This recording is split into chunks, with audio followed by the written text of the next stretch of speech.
j'ai réalisé au cours de ma vie que la valeur de qui je suis n'est pas déterminée par ce que les gens pensent de moi. Et mon bonheur ne se situe pas dans le matérialisme. Peu importe où je vais, j'essaye toujours d'apporter ma vision et de partager mes rêves. Je ne sais pas qui vous êtes, et je ne sais pas ce que vous traversez. Je ne suis pas le genre de gars à dire que je traverse quelque chose de pire que vous. Parce que je crois qu'il est bien pire de vivre dans un foyer brisé que de n'avoir ni bras ni jambes. Quand les docteurs m'ont vu, ils ne pensaient pas que je serais en mesure de marcher. Et quand j'ai réalisé que j'étais différent des autres,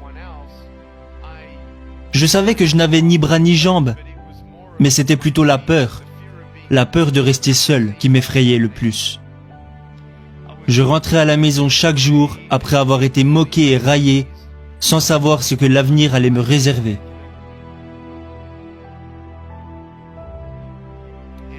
Je n'aurais jamais imaginé devenir la personne que je suis aujourd'hui. Je veux juste que vous preniez conscience au fond de votre cœur que parfois la négativité prendra le dessus. Parfois la peur vous empêchera d'essayer ou de recommencer.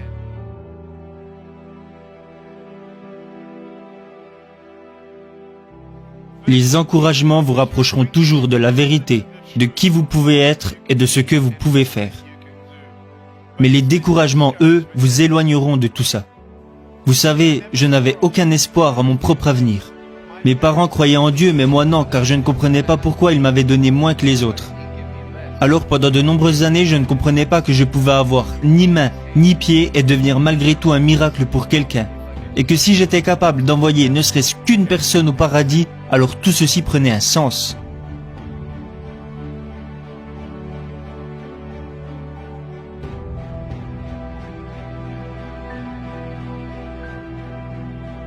Ce que vous devez comprendre, c'est que lorsque vous ne voyez pas où la vie veut vous amener, vous devez absolument faire la différence entre la vérité et les mensonges. Et le premier thème que je veux aborder est votre valeur. Qui êtes-vous? Oh, tu es moche, abandonne. Tu ne deviendras jamais quelqu'un. Tu ne trouveras jamais de travail, tu ne te marieras jamais, tu resteras seul pour toujours, tu seras toujours dépendant de tes parents, tu ne feras jamais rien, Nick, laisse tomber. Avez-vous déjà pensé à abandonner? Était-ce à cause de ce que les gens disaient de vous? Pourquoi vous inquiétez-vous tant de ce que les gens disent de vous? Pourquoi accordez-vous tant d'importance à votre apparence? Laissez-moi vous demander, pensez-vous que je suis assez cool pour devenir votre ami? Oh, merci beaucoup. Mais je n'ai ni bras ni jambes. Ça n'a pas d'importance, pas vrai? Alors si notre apparence n'a pas d'importance, pourquoi continuons-nous de nous moquer et de blesser les autres par nos paroles, si tout ceci n'a pas d'importance? Ce qui fait notre valeur n'est pas l'image que nous renvoyons. Beaucoup d'hommes pensent que leur valeur est déterminée par la somme d'argent qu'ils peuvent ramener à la maison. C'est faux. Je préférerais toujours être un homme pauvre qui n'a jamais blessé personne plutôt qu'un homme riche qui a fait de la peine à une personne. Cela ne veut pas dire que je me considère parfait. Cela veut juste dire que l'argent ne définira jamais qui je suis. Je rencontre beaucoup de politiciens à travers le monde et je leur demande souvent: comment pouvez-vous espérer honorer votre pays si vous n'êtes même pas capable d'honorer votre femme? Vous devez honorer votre femme avant d'honorer votre pays et vous devez d'abord être un bon père pour vos propres enfants avant de pouvoir mener les générations futures.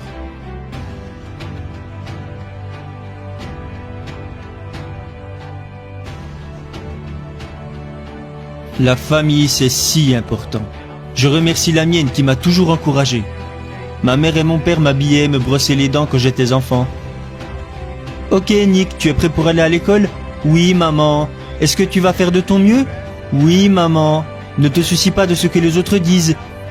Tu es juste spécial. Et moi je me répétais, je suis juste spécial. Je ne voulais pas être spécial, je voulais juste être normal. Alors toute cette violence et tous ces mensonges, grandissant dans ma tête et dans mon cœur, m'ont amené petit à petit à entrer en dépression. À l'âge de 8 ans, je suis entré en dépression et à l'âge de 10 ans, j'ai tenté de mettre fin à mes jours.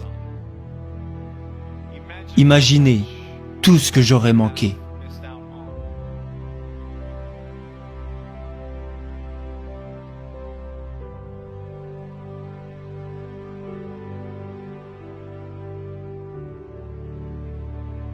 N'abandonnez pas. Je sais que vous avez été blessé, comme la plupart d'entre nous. Mais vous ne savez pas quels miracles peuvent apparaître de vos blessures, tant que vous ne donnez pas à vos blessures une chance. Je veux que vous vous donniez une chance. N'abandonnez pas, rêvez grand, aimez-vous de manière humble, aimez les autres et prenez conscience de ceci. Vous ne savez pas ce qui se trouve au coin de la rue jusqu'à ce que vous alliez au coin de la rue. Si Thomas Edison n'avait fait que 9999 essais, il n'aurait jamais découvert l'ampoule électrique. S'il n'avait fait que 9999 essais, nous n'aurions peut-être pas d'ampoule électrique aujourd'hui. Mais il a continué. Quelqu'un lui a demandé un jour, « Hey Tom, qu'est-ce que ça te fait d'avoir échoué 9999 fois ?» Il lui a répondu, « Je n'ai pas échoué 9999 fois. J'ai juste découvert 9999 façons de ne pas faire une ampoule électrique. » L'échec entraîne l'éducation. Et ce n'est pas que je n'ai jamais pleuré, ce n'est pas que je n'ai plus peur, mais je préfère traverser la vie en avançant un pas à la fois, un pas à la fois, un pas à la fois, en étant reconnaissant pour ce que j'ai.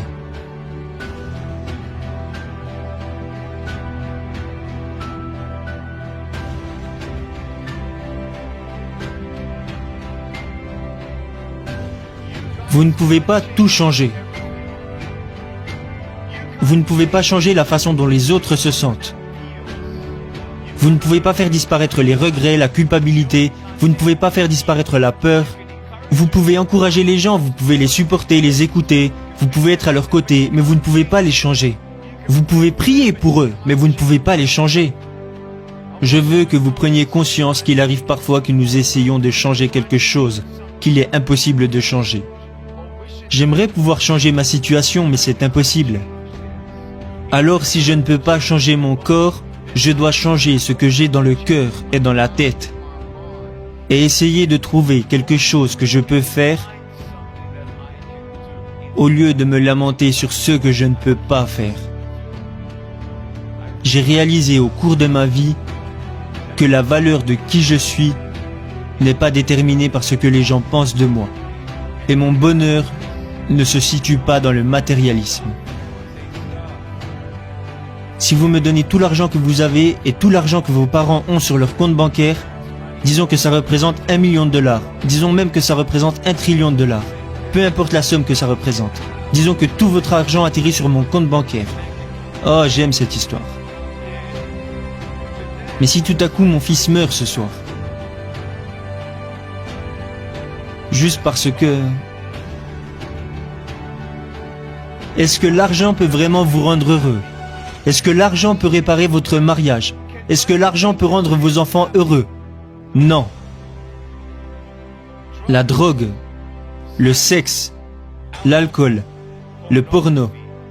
Si vous placez votre bonheur dans ce genre de choses, alors votre bonheur sera de courte durée.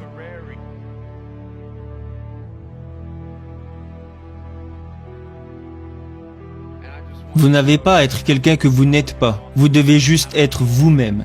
Soyez la meilleure personne que vous pouvez être. Alors ma question ce soir est, est-ce que vous vous aimez? Si vous viviez maintenant les 15 dernières secondes de votre vie,